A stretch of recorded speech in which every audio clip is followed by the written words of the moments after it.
Өткөн айда Кыргызстандын бокс боюнча чемпиону Рамзан Кадыров Баңгизат сатууга айыпталып кармалганы белгилүү болгон. Кийинчерээк интернетте анын тергөө абагында сабалы бабалы оор экендиги тууралуу бурмаланган маалыматтар таркай баштады. Жогоруда мушкердин кармалышынын чоо жайы жана анын ден соолугунун кескин начарлашынын себеби эмнеде экендигин тизмектеп беребиз. Биз менен болуңуздар. Эмне иштеп жүрөсүң? Эч көргөн сен жокму? Эмне иштеп жүрөсүң? Жокму? Эмне иштеп жүрөсүң?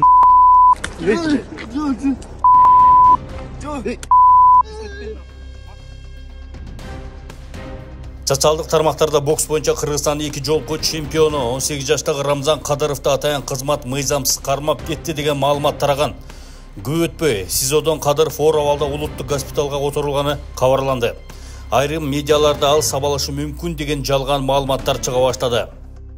Эми фактылардан баштасак, былтыр 15 ноябрда УКМК Рамзан Кадыров баш болгон топтун кылмыштуу аракеттерине бөгөт койгон.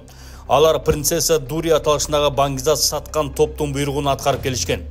Синтетикалык баңгизаттарды сатып шугулданган курьерлер кожоюндарын алдап кетсе, аларды уур токмокко алып коркутуп, карыздарын өндүрүп, аны өздөрү видео камерага тартып алып, ошондой эле баңгизаттарды сатып жүргөн кылмыштуу топтун мүчөлөрүн коргоо менен алектенишкен. Мындан тышкары аталган топ мурда 1,5 килограмм синтетикалык баңгизат менен кармалган соттолуучу Ф.Д.нын жакындарын өлтүрөбүз деп коркутушкан.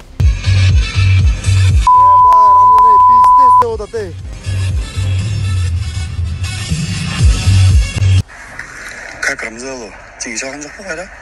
WhatsApp видео. Салам алейкум. Жакшы. Жок, чалган жокпу? Номер күйүкпү ошол номер? Кандай болобуз? Мен келгенде эле сиз келиби аны? Могу смс-каны жөнөтсөм, просто скопируй ставь. Алло, эмесмин, мен ага чалгам да жазгам еще. Сен оставь телефон, Рамзан. Там тут на связь ушел. Азыр мен бартам.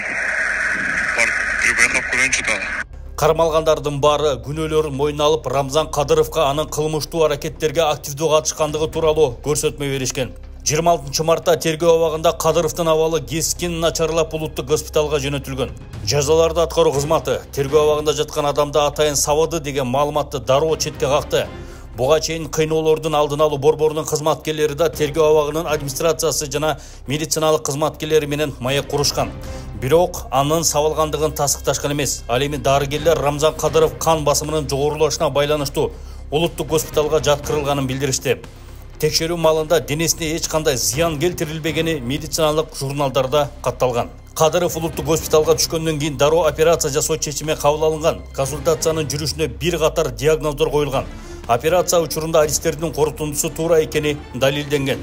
Биз анын баш сөөгүн ачып караганда ириң чыкты. Рамзан Кадыров дарыламай жүрө берип, дартып өтүшүп кеткендигине ынандык. Эгер ал сабалганда теринин алдында кан уюп калмак. Рамзан Кадыровдун ден соолугунун кескин начарлашы өнөкөт гайморит оорусуна байланыштуу болгонун дарыгерлер тастыктады.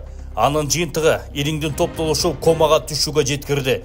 Эгер ал уур токмокко кабылса, мээсине кан куюлуп кетмек. Биз анын тепкиден улам жаракат алганын белгилерин көргөн жокпуз. Демек ал сабалган эмес.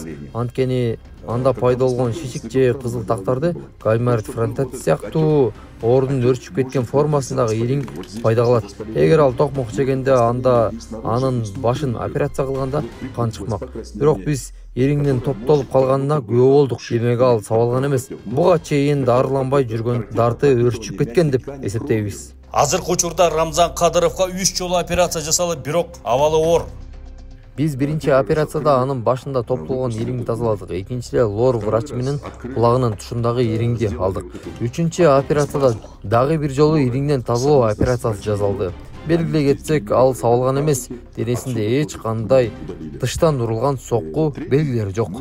Дагы бир ирет белгилей кетчү жагдай. 26 мартта Кадыров тергөө абагына киргизилгенде дарыгердин текшерүүсү учурунда ден соолугуна нааразы болгон эмес. Буга чейин ал дарыланбай жүрө бергендиктен өнөкөт оорусу күчөп, баш көңдөйүнө ириң топтолуп кеткен. Жыйынтыгында аянычтуу дартка чалдыкты.